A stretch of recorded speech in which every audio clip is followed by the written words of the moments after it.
sjellja e Albin Kurtit në këto vite mua më ka zhgënjur shumë në këtë vitin e fundit. Dhe besoj që sjellja e tij politike, domethënë ai ishte politikani që komandonte Kosovën, sot Albin Kurti nuk e komandon dot atë, si më thënë, mjedisin politik. Ishte komandanti i mjedisit politik, tash është mjedisi politik që e ka vënë përpara Albin Kurtin dhe mirë e ka bërë. Për shkak se është sjell keq. Shikoni, Albin Kurti s'pari për mendimin tim, dhe kjo është problemi kryesor që ai ka dështuar të lexojë vullnetin politik të popullit të Kosovës. Populli i Kosovës i dha Albin Kurtit mbështetje personale, por jo të mjaftueshme për të qeverisur i vetëm. Ky është leximi i duhur që duhet i bënte rezultatet të zgjedhjeve. Dhe nëse do të bënte këtë leximin e duhur, nuk do kishte fare nevojë të bënte atë spektaklin që jo zgjedhim kryetarin, jo shtym seancën, jo 70 procese në gjykatën kushtetuese për të zgjedhur një kryetar. Domethënë u krijua ideja që Albin Kurti është i palumtur me rezultatin e zgjedhjeve dhe donte të provokonte zgjedhje zgjedhje të parakoshme.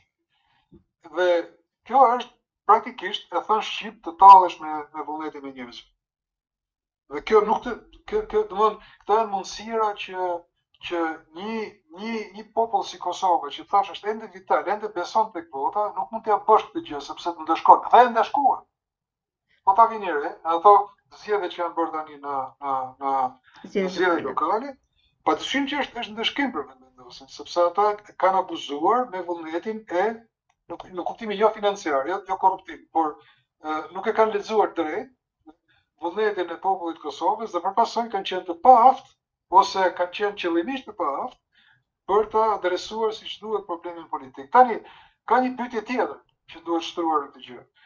A mund të ketë luksin qeveria e Kosovës, pra shteti i Kosovës, që të jetë pa qeveri një vit rresht?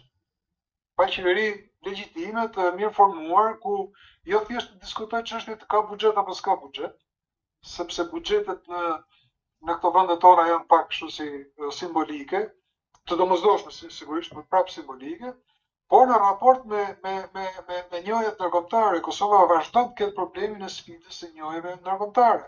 Nuk mund të hysh në sfida kaq të mëdha, duke mos lexuar vullnetin e popullit tënd. Fjala vjen, në qoftë se kushti ishte që Albin Kurti të mos ishte kryeminist, një lider do duhet ta cedonte këtë gjë. Po, edhe mund mos jesh kryeminist për të lexuar vullnetin e popullit tënd. Se kjo është loja, këtë gjë ka bërë Ramush Haradinaj. Ka dalë në qeveri sepse kush ka qenë rezultati i zgjedhjeve. Ka